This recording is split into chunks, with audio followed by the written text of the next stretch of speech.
ಮಕ್ಕಳು ಬಳಲ್ತಿರುವಂತಹ ಸಾಮಾನ್ಯ ಕಾಯಿಲೆಗಳಲ್ಲಿ ಒಂದು ಹೊಟ್ಟೆ ಹುಳುಗಳು. ಇದು ಹಲವು ಕಾರಣಗಳಿಂದ ಬರಬಹುದು. ಮಕ್ಕಳು ಕ್ರಿಮಿ ರೋಗದಿಂದ ಬಳಲ್ತಾ ಇದ್ದರೆ ಅದಕ್ಕೆ ಇರೋ ಕಾರಣಗಳು, ಲಕ್ಷಣಗಳು, ಹಾಗೆಯೇ ಇನ್ನು ಬಾರದೇ ಇರೋ ಹಾಗೆ ಹೇಗೆ ತಡೆಗಟ್ಟಬಹುದು, ಜೊತೆಗೆ ಇದರಿಂದ ಹೊರಬರಲು ಸಹಾಯ ಆಗುವಂತಹ ಕೆಲವೊಂದು ಸರಳ ಆಯುರ್ವೇದ ಪರಿಹಾರಗಳ ಬಗ್ಗೆ ಮಾಹಿತಿಯನ್ನು ನೀಡ್ತಾ ಇದ್ದೀನಿ. ನಾನು ಡಾಕ್ಟರ್ ಮಧುಶ್ರೀ ಬಲ್ಯಾಯಸ್ ಆಯುರ್ವೇಲ್ಡ್ ಚಾನಲ್ಗೆ ನೀವು ಹೊಸಬ್ರು ಆಗಿದ್ದರೆ ಚಾನಲ್ನ ಸಬ್ಸ್ಕ್ರೈಬ್ ಮಾಡೋದ್ರ ಮೂಲಕ ಸಪೋರ್ಟನ್ನು ಮಾಡಿ. ಮೊದಲು ಕಾರಣಗಳ ಬಗ್ಗೆ ತಿಳ್ಕೊಳ್ಳೋಣ. ಕಲುಷಿತ ನೀರು ಮತ್ತು ಆಹಾರ. ಅಧಿಕ ಸಿಹಿ ತಿನಿಸು ಅಂದರೆ ಸ್ವೀಟ್ಸನ್ನು ಹೆಚ್ಚಾಗಿ ತಿನ್ನೋದು, ಕಡಿಮೆ ಬೇಯಿಸಿದ ತರಕಾರಿಗಳು ಅಥವಾ ಬೇಯಿಸದೇ ಇರುವಂತಹ ತರಕಾರಿಗಳನ್ನು ತಿನ್ನೋದು, ವೆಜಿಟೇಬಲ್ಸ್ ಮತ್ತು ಫ್ರೂಟ್ಸ್ಗಳನ್ನ ಸರಿಯಾದ ರೀತಿಯಲ್ಲಿ ತೊಳೆಯದೇ ತಿನ್ನೋದು, ಮಕ್ಕಳ ಕೊಳಕು ಕೈಗಳು ಅಂದರೆ ಕೈ ತೊಳೆಯದೇ ಆಹಾರವನ್ನು ತಿನ್ನೋದು ಮಕ್ಕಳಲ್ಲಿ ಹೊಟ್ಟೆ ಹುಳುಗಳಿಗೆ ಪ್ರಮುಖ ಕಾರಣವಾಗಿದೆ. ಮಕ್ಕಳು ಆಟ ಆಡುವಾಗ ತಮ್ಮ ಬೆರಳುಗಳನ್ನು ಬಾಯಿಗೆ ಹಾಕ್ತಾರೆ ಮತ್ತು ಅವರ ಕೈಗಳು ಕೊಳಕಾಗಿದ್ದರೆ ಹುಳುಗಳ ಮೊಟ್ಟೆಗಳು ದೇಹವನ್ನು ಪ್ರವೇಶಿಸಬಹುದು. ಕಲುಷಿತ ಮಣ್ಣು. ಮಕ್ಕಳು ಹೆಚ್ಚಾಗಿ ಮಣ್ಣಲ್ಲಿ ಆಟ ಆಡ್ತಾರೆ ಮತ್ತು ಮಣ್ಣಲ್ಲಿ ಹುಳುಗಳ ಮೊಟ್ಟೆಗಳಿದ್ದರೆ ಅವು ದೇಹವನ್ನು ಸೇರ್ತದೆ. ಮತ್ತು ಪ್ರಾಣಿಗಳ ಜೊತೆ ಆಟ ಆಡೋದು. ಸಾಕು ಪ್ರಾಣಿಗಳೊಂದಿಗೆ ಆಟ ಆಡುವಾಗ ಮಕ್ಕಳು ಕೀಟಗಳ ಸಂಪರ್ಕಕ್ಕೆ ಬರಬಹುದು.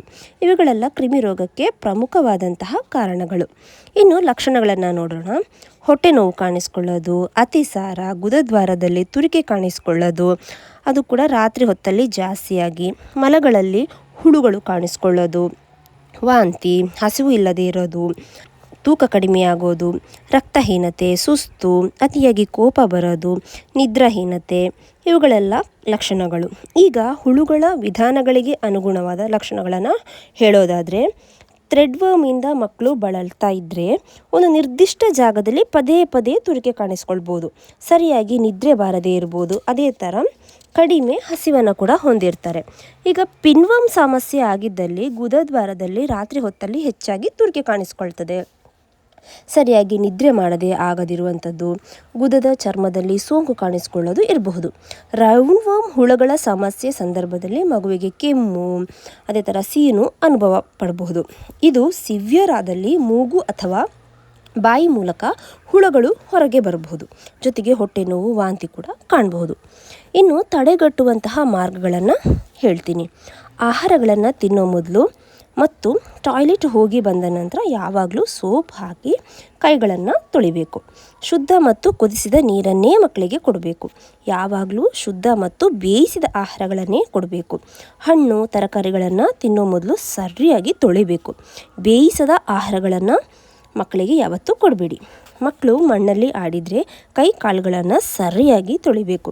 ಸಾಕು ಪ್ರಾಣಿಗಳಿಂದ ಆದಷ್ಟು ದೂರ ಇರಿಸಿ ಅಥವಾ ಅವುಗಳೊಂದಿಗೆ ಆಡಿದ ನಂತರ ಮಕ್ಕಳ ಕೈಗಳನ್ನು ಸರಿಯಾಗಿ ತೊಳಿರಿ. ಹಾಗೆ ಮಕ್ಕಳ ಬಟ್ಟೆಗಳನ್ನು ಬಿಸಿ ನೀರಿನಲ್ಲಿ ವಾಶ್ ಮಾಡೋದ್ರಿಂದ ಹುಳುಗಳ ಮೊಟ್ಟೆಗಳಿದ್ದಲ್ಲಿ ಸಾಯಲಿಕ್ಕೆ ಸಹಾಯ ಆಗುತ್ತೆ. ಇನ್ನು ಕೆಲವೊಂದು ಮನೆ ಮದ್ದುಗಳನ್ನು ಕೂಡ ನಮಗೆ ಇಲ್ಲಿ ಪ್ರಯೋಗಿಸಬಹುದು. ಅಂಥದ್ರಲ್ಲಿ ಮೊದಲನೇದು ತೆಂಗಿನೆಣ್ಣೆ. ತೆಂಗಿನ ಎಣ್ಣೆ ಬೆಳಿಗ್ಗೆ 1 ಸ್ಪೂನು ಖಾಲಿ ಹೊಟ್ಟೆಗೆ ಕೊಡಬೇಕು. ಜೊತೆಗೆ ರಾತ್ರಿ ಮಲಗೋ ಹೊತ್ತಲ್ಲಿ ಗುದದ್ವಾರಕ್ಕೆ ತೆಂಗಿನ ಎಣ್ಣೆಯನ್ನು ಹಚ್ಚಬೇಕು. ಆಮೇಲೆ ಕಾಳು ಮೆಣಸು, ಒಣಶುಂಠಿ, ಹಿಂಗು, ಅರಶಿನ, ಬೆಳ್ಳುಳ್ಳಿ ಇವುಗಳನ್ನು ಕೂಡ ದೈನಂದಿನ ಆಹಾರಗಳಲ್ಲಿ ಹೆಚ್ಚಾಗಿ ಬಳಸೋದ್ರಿಂದ ಕ್ರಿಮಿ ರೋಗದಿಂದ ದೂರ ಇರ್ಬೋದು. ಆಮೇಲೆ ಪಪ್ಪಾಯ, ಕ್ಯಾರೆಟ್, ನುಗ್ಗೆ ಎಲೆಗಳು ಇವುಗಳು ಕೂಡ ಹೊಟ್ಟೆ ಹುಳುಗಳನ್ನು ಕಡಿಮೆ ಮಾಡಲಿಕ್ಕೆ ಸಹಾಯ ಮಾಡ್ತದೆ. ಇನ್ನೊಂದು ಏನು ಗೊತ್ತಾ, 6 ತಿಂಗಳಿಗೊಮ್ಮೆ ಆಲ್ಬೆಂಡಜೋಲನ್ನು ಮಕ್ಕಳಿಗೆ ಕೊಡೋದ್ರಿಂದ ಹೊಟ್ಟೆ ಹುಳುಗಳಿಂದ ದೂರ ಇರಬಹುದು.